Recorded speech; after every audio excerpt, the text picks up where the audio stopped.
வரை நாளைக்கு காணும் இருக்க வரையும் சந்தோஷமாக இல்லை, யாருக்கும் எந்த ஒரு கெடுதல் இல்லாமல் 4 ஜீவராசிகளை வளர்த்தோமா அதுகளுக்கு நல்லது பண்ணோமான்னு பார்த்தீங்கன்னா, கரூர் வெள்ளை மாடு பார்த்துருக்கீல்ல, அது மாதிரி இதுக்கு கத்தக்குறிச்சி வெள்ளைன்னு இதுக்கு பேர் வச்சுருக்கான். மற்றபடி கோழிகள் நிற்கிது, நீங்கள் சொல்ல மாதிரி இல்லை ஜீவராசிகள் இருக்குது.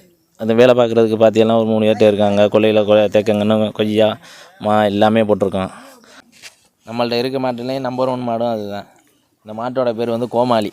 இதோட பேர் கோமாளி, பேரே கோமாளி.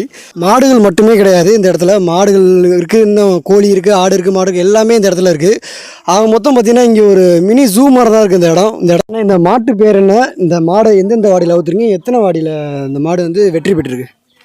இது ஏகப்பட்ட வாடி ஒரு 40 வாடிக்கு மேலே அவுத்துருக்கோம். மாட்டு பேர் இதான் நாச்சியார். இதான் நம்ம கொட்டத்திலேயே நமக்கு பிடிச்ச மாடும் சரி, நமக்கு பேர் வாங்கி கொடுத்த மாடும் இதுதான். முதல்ல இந்த மாடு தான் வாங்கினீங்க, அதுக்கப்புறம் தான் கிட்டத்தட்ட ஒரு 10-15 மாடு கிட்ட அதுக்கு மேலே தான் வாங்கியிருக்கீங்க? வாங்கினது கிடையாது. இதுக்கு முன்னாடி ஒரு 3 காலை வச்சுருந்தேன், அதெல்லாம் விற்றுட்டேன். இது வாங்கினதுக்கு அப்புறம் தான்